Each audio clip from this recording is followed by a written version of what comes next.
All right, today we're going to pull back the curtain on something that can feel, well, just chaotic and overwhelming, the panic attack. But here's the thing, it's not some random mystery. It's a loop, a predictable process. And once you really understand how it works, you get the power to step in and break it. Okay, let's get into it. I mean, have you ever had that feeling? 1 minute you're fine, and the next, your heart is just pounding out of your chest, you can't catch your breath, and this wave of absolute terror washes over you. It feels like you're in immediate danger, even when a part of your brain knows everything is okay. So here's the game plan for this explainer. First, we'll look at the anatomy of a panic attack. Then, we'll map out the vicious cycle that keeps it going. And this is the really important part.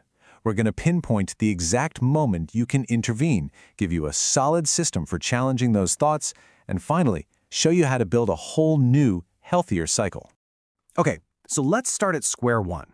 From a clinical view, what is a panic attack? And what's actually going on inside your body when it happens? So, a panic attack is basically a sudden rush of intense fear that gets to its worst point within minutes. And this is the key thing you have to wrap your head around.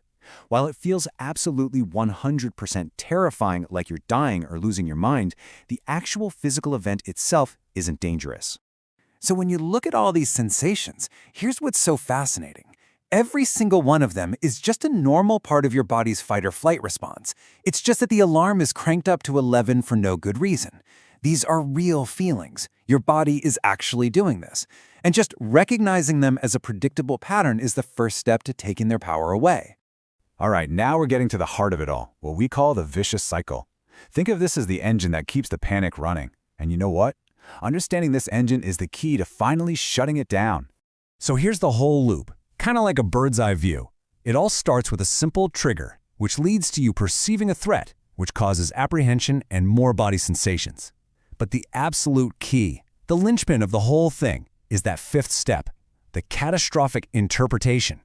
That's the thought that pours fuel on the fire and sends the whole cycle spinning again. Let's break it down. You know, the crazy thing is, the trigger is almost always something super innocent. It's not a tiger in the room. It's just a normal feeling inside your own body. Maybe you feel a little dizzy because you stood up too fast, or your heart skips a beat. Totally normal, totally harmless stuff. But then, bam, the mind takes that harmless signal and just runs with it. It jumps to the worst possible conclusion. I can't breathe. I'm suffocating. That right there, that catastrophic thought, that is the spark that lights the fuse for the entire panic attack. And your brain? It can't tell the difference. It hears that thought and treats it like a real life-or-death threat.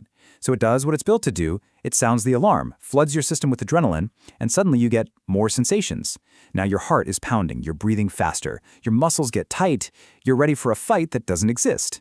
And this is how the loop feeds itself. Those new, stronger feelings, the racing heart, the tight chest, they feel like proof. Proof that your first scary thought was right all along. This confirmation creates more fear, which creates more sensations. And this is often when you do things like run out of the store or start frantically checking your pulse, right? Which just tells your brain, see, we were in danger and we barely escaped. And just like that, the cycle is locked in. Okay, so that sounds pretty inescapable, right? But here's the good news. By mapping out the cycle, we can see its weak spot. Every system has a point of leverage, an off switch, so let's go find it. This is the whole secret, right here. The weak link isn't the physical feeling. You can't just tell your heart to stop racing. That's not where your power is. The power, the place you can intervene, is in the thought, that catastrophic interpretation. That's the link in the chain you can actually break. And this quote just nails it. Your body's alarm system is working perfectly. It's just getting a false alarm. The danger isn't real, it's imagined. So the problem isn't the feeling. It's what you're telling yourself about the feeling. Okay, so if the thought is the weak link, how do we actually break it? Especially in the heat of the moment. We need a toolkit, a system. So a really powerful way to do this is to think of it like you're a detective looking at two different theories for what's happening. Theory A is that automatic, scary belief. Theory B is the model we've been talking about.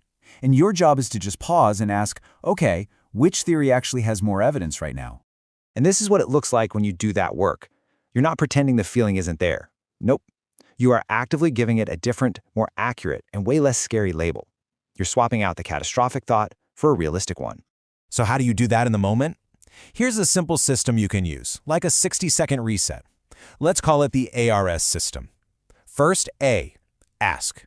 Ask yourself, is this thought 100% factually true? Then R, reality check. What's a more likely, more realistic explanation for this feeling? And finally, S, state the new fact. Actually say the new helpful statement to yourself. This gives you a concrete drill you can run right when you need it.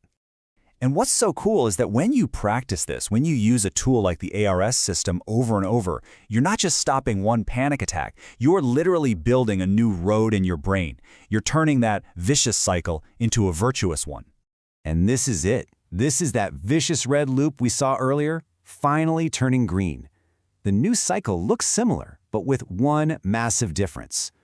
You still notice the sensation, but it's immediately met with that realistic interpretation, the S from our ARS system. This creates a feeling of control, not fear. And when you take away the fuel of fear, the adrenaline fades, and the physical sensations just die down on their own. And that's really the whole point, isn't it? Understanding is everything.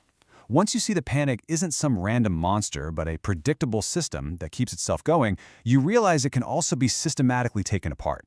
And that knowledge, right there, creates real hope. And look, it's so important to know this isn't just some clever self-help trick. This cognitive model of panic, it's the foundation of proven therapies like CBT, and resources from places like the Center for Clinical Interventions provide a real evidence-based path forward. So let me just leave you with this one last thought. What if that intense, terrifying feeling isn't actually the danger? What if it's just a signal, a really loud, really faulty alarm that you can learn to hear, acknowledge, and then calmly tell your own mind, "Thanks for the warning, but I've checked it out, and the fact is, we're safe."